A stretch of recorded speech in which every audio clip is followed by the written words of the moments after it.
Yeah, so we did a program with some employees in one of the other businesses in a manufacturing business, where we actually sat down with all the employees and said, look, we will work with you to split your wage over 3 bank accounts if that's what you want.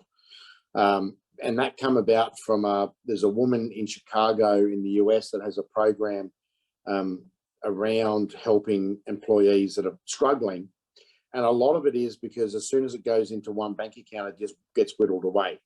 So what we did as a program, and you know, a lot of these people aren't highly educated.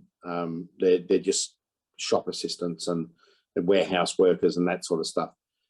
So their money management never, ever been part of their life.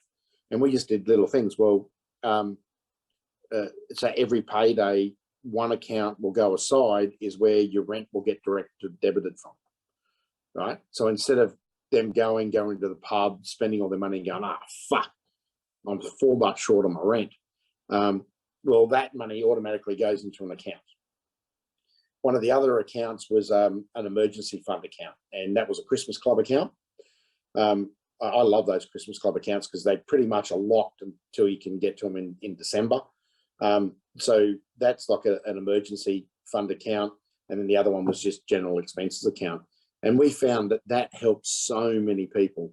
You know, we're not talking a big firm as a firm of 8 or 9 people, but out of those 8 or 9 people, it really, really helped 3 or 4 of them just to visually see how budgeting works. You know, they've been able to make their car payments on time. They've been able to make their rent on time, so they're not getting evicted, and they're not having the threat of their car purely and simply because they'd go and piss it up against the wall. You know, or their kids are getting shoes now because they've got the Christmas club account ready for back to school. You know, so they've got all these little things that help, and that's where mastering money. It's not hard. It's just not taught. It's just not taught. So for instance, one of the things that I do is I have 2 bank accounts. I have one of them that has a debit card attached, and one of them that doesn't. Right, and the one that doesn't have the debit card is where funds go into. So the funds come into that bucket, and I've physically got to go in and transfer money to the card for general expenditure. It does 2 things. One, you know, there's only ever a few $100 in there, or maybe $400 or $500 in there, depending on what's happening. But if someone scans the card and tries and swipe the money, well, I've only ever lost a little amount of money, right? But 2, it makes me think about all the spending that I'm doing, right?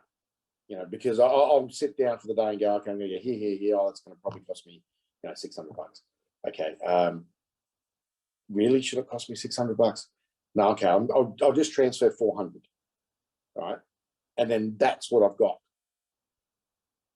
So it just makes you think, you know, and little things like that can help in big ways. Right? Being conscious, because especially now that you don't have cash, right? When a lot of expenses are going on cards and direct debits and all that sort of stuff, you don't have this connection to cash.